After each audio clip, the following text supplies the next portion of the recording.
Yeah, yeah. Hey, what's up? MKBHD here. Okay, finally, a month after it was announced at that September event, the new iPad Air is finally here. And it turns out, if anything out there is actually an iPad Pro killer, it's this. I mean, I've talked at length about how the iPad Pro is my favorite tablet by a mile, right? You've seen the videos. And I've also talked about how other tablets might be better at the iPad Pro at like one thing, like maybe a better overall display or a better speaker setup.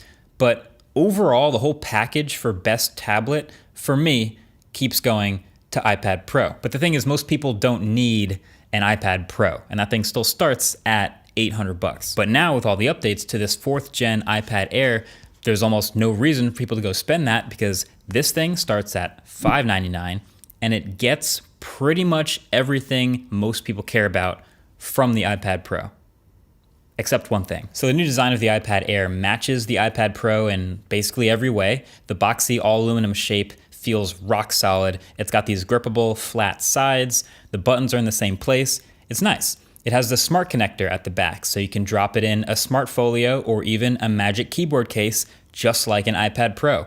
You wanna know why?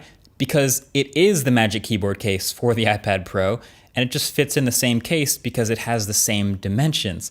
So there's your trackpad, there's your USB-C pass-through, because guess what?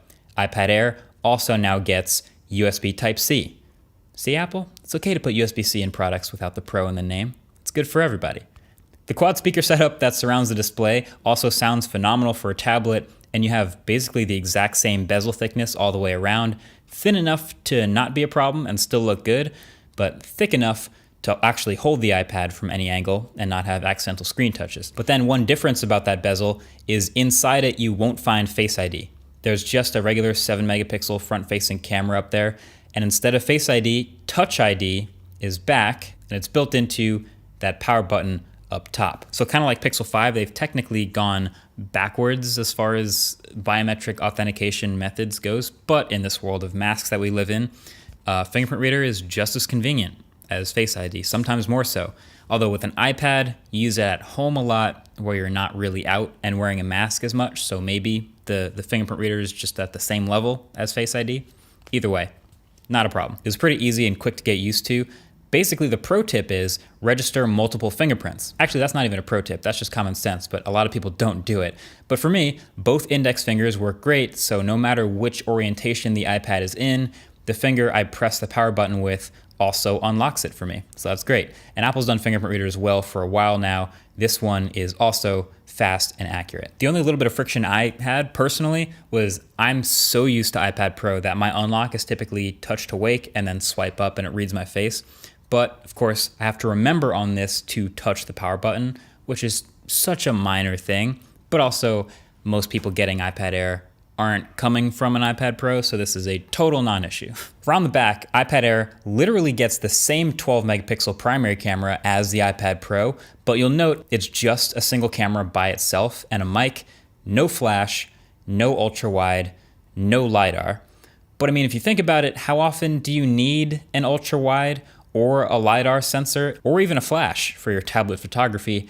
I'd say pretty much never, so all of these things missing mean almost nothing to most people. I maintain that the most common use of iPad cameras should be document scanning and FaceTime calls, and these cameras here are more than good enough for that. And then the iPad Air has the new Apple Pencil support. It snaps onto the side of the iPad to charge and pair the same way as the Pro, so that's pretty sweet. And then inside, iPad Air actually has the even newer 5nm A14 Bionic chip instead of the A12Z currently in the Pro. So you can actually expect very similar, sometimes even better benchmark numbers on paper. But the point is, despite its slightly lower 4 gigs of RAM, it's gonna perform great. I've had no performance issues, and I don't expect the typical user will run into any performance limits for a long time. So on the surface level, everything iPad Pro does, iPad Air basically also does, except refresh rate. So iPad Air is of course at the standard 60 Hertz that we're used to on every other Apple device, except the ones with Pro Motion like iPad Pro, which are at 120 Hertz.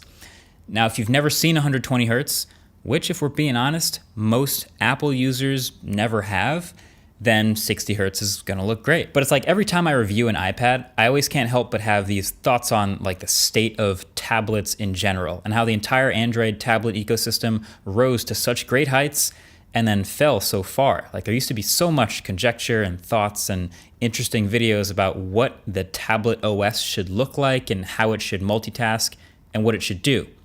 But now, with like 4 out of the top 5 tablets available being iPads, they're all kind of just the same. Performance is fine, as expected, through iPadOS 14. There's plenty of iPad-optimized apps and games, which is great, and it's just kind of the status quo now. The iPad Pro's 120 hertz, of course, speaks to people like me because I'm personally a fan of high refresh rate. The more pixels, the better. But I've always said in the past, and it's still true here, Apple also makes some of the smoothest 60 hertz devices. And smoothness, of course, is not a problem at all here. It's standard. And actually, battery life is also potentially even better on this iPad Air because it never has to hit 120 hertz. It's just chilling at 60, and it's using the more efficient 5nm A14 chip. Also, it happens to come with a slightly faster 20-watt fast charger in the box instead of the old 18 that comes with the iPad Pro. So okay, I've done a lot of comparing in this video. So I'm just gonna go ahead and name every single significant thing that you could notice as a difference between iPad Pro and iPad Air. And I'm not gonna get into like the extra 2 gigs of RAM on the Pro or the slightly higher peak brightness. I'm gonna stick to the main real bullet points of why you'd pick one or the other. So you should pick the iPad Pro over the Air if you want the ultra-wide camera or LiDAR, if you want high refresh rate, 120 hertz ProMotion, or a bigger iPad. Because the bigger 13-inch iPad Pro is available, the iPad Air only comes in the 11-inch size, or 10.9-inch. But that's it. For everyone else, you should get the iPad Air. It's all the tablet you need for way less money. That almost seems too simple. Are there any downsides? Yes, but they're small. Obviously, no bigger size is a bit of a downside for some people. Like I mentioned, there's only 10.9. But also, I'm not a fan of these colors at all. They're all super pale, pastel-ish kind of colors, but I mean, this green only shows up on camera as green because I've made a conscious effort through this video to put it up against things that don't overwhelm the green. It really isn't green most of the time, so I'd just get space gray. This new iPad to me more represents Apple's more interesting strategy of attacking a wider range of prices and offering more things at more prices. We saw it with the iPhone. Anywhere from $399 at the SE all the way up to $1299 at the 12 Pro Max. And now we see it with the iPad, with the $329 iPad straight all the way up to $1499 for the 1 terabyte 13-inch iPad Pro with cellular. So this new iPad takes a lot of great stuff from the Pro, brings it down in price, and that's why you could call it an iPad Pro killer, but really it's just living alongside it for a lot of people.